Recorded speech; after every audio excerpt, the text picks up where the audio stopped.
தாய் மகள் உறவு பற்றி பெரியார் சொல்லாத ஒன்றை சீமான் பேசிவிட்டார். எனவே அதற்கு அவர் ஆதாரம் தர வேண்டும், ஆதாரம் தர வேண்டும் சொல்லி பெரியாரிஸ்டுகள் கேட்டுக்கிட்டே இருக்கிறாங்க. உண்மை என்ன அப்படின்னா அந்த பேட்டியில் அவர் அதை மட்டும் பேசலை. அதுக்கப்புறம் கிட்டத்தட்ட ஒரு 20 நிமிடங்கள் அடுக்கடுக்கான குற்றச்சாட்டுக்களை பெரியார் மீது வைத்தார். ஆனால் அது எதுக்குமே யாருமே ஆதாரம் கேட்கவே மாட்டேங்கிறாங்க, அதை பற்றி பேசவே மாட்டேங்கிறாங்க. திரும்ப திரும்ப அந்த முதல் குற்றச்சாட்டுக்கு தான் அதுக்கு ஆதாரம் கொடு, அதுக்கு ஆதாரம் கொடுன்னு கேட்குறாங்களே ஒழிய, அடுக்கடுக்காக அன்னைக்கு ஆரம்பித்து அதுக்கப்புறம் பார்த்திங்கன்னா இன்னைக்கு வரைக்கும் ஒவ்வொரு நாளும் பல குற்றச்சாட்டுக்களே புதுசு புதுசாக சொல்லிக்கிட்டே இருக்கிறாரு. அவர் சொன்ன குற்றச்சாட்டுக்களை அனைத்தையும் தொகுத்தா ஒரு குட்டி புத்தகமே போடலாம், அவ்வளோ குற்றச்சாட்டுக்களை வைக்கிறார்.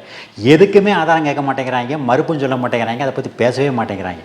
தமிழ் காட்டுமிராண்டி மொழி சனின்னு சொன்னது, சிலப்பதிகாரம் திருக்குறளை இழிவாக பேசியது, மொழிப்போர் தியாகிகள் இஸ்லாமிய கிறிஸ்தவர்களை இழிவாக பேசியது, இந்தி பள்ளிக்கூடத்தை தெரிஞ்சு வச்சது, கல் இறக்கலைன்னு சொல்ல வேண்டியதானே. அதுக்காக 500 தென்னை மரங்களை யாராவது வெட்டுவாங்களாம், மூட்டை பூச்சிக்கு பயந்து வீட்டை கொடுத்துன கதையா? இப்படி 500 மரங்களை யாராவது வெட்டுறதுக்கு பேர் தான் பகுத்தறிவா?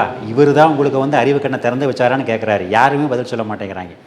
இதெல்லாம் பெரியாரிஸ்டுகள் கண்டு காணாமல் போகலாம். ஆனால் நடுநிலையான மக்கள் இதை பார்க்குறாங்க, அதை கேட்குறாங்க, யோசிக்கிறாங்க அப்படிங்கிறது அவங்களுக்கே தெரியுது.